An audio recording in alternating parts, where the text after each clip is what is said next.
Galima, ne? Prieš pasirodymą įpratęs esu pasakyti visai chebrai, sakau, būkit geri prieš pasirodymus, išjungit savo mobiliuosius telefonus. Ir prisiminiau, kad gal jūs net neturėsit, nors paskui neturėsit jūs. Pas jūs taigi dvigubai didesnė galimybė įsinešti telefoną į zoną, ne, man atrodo. Lietuvoje iš tikrųjų yra labai skirtinga publika. Jie ten, pavyzdžiui, žiūri pasirodymą, ne mano, jiem nepatinka atsistoja, išeina ten alų geria. Ir aš galvoju, kad jūs vis tiek neatsistosit, jei ir išeisit į tolį, gal nenueisit, ne, kiek čia. Yra čia klyčkos, ne, kažkokias jūs turit? O jūs turit klyčką? Kokia jūsų klyčka?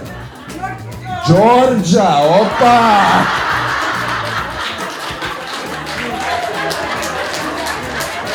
O kokia, pavyzdžiui, šitam operatoriui Leonam duotumėt klyčką? Koks, sifonas? Aš tai galiu apie jį papasakoti, žinot, man taip yra keista, kad jis čia sutiko ateiti pas jūs, nes jis ant tiek yra silpnas žmogus. Mes važiavom ir kalbėjom apie kalėjimus ir sako, aš negalėčiau atsilaikyti kalėjime. Jis jeigu papultų į vyrų kalėjimą, tai jis jaučiu netgi sargam čiulptų.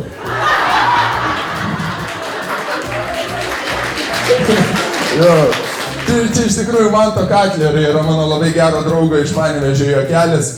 Jis beje Mantas Katleris liepia tetai savo perduoti linkėjimus. Gero filmo žiūrėjimo, redirected už Lietuvą, ne? Plojimais, galit pasiekti filmą. Ačiū, šaunuolės panas.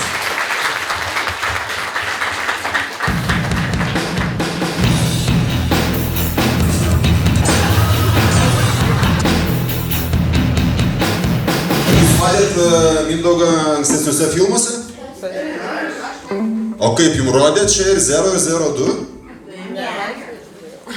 Namie dar žiūrėti? O iš vis kiną rodo, per teliką galima žiūrėti? Ai, kas savo, tie jau tokie truputį. Virkata. Gal tų keiksmažodžių, aišku, labai daug, bet dabar taip jauni žmonės dažniausiai ir kalba. Čia viskas iš gyvenimo, viskas paimta, tik tai dar daug kur pašvelninta.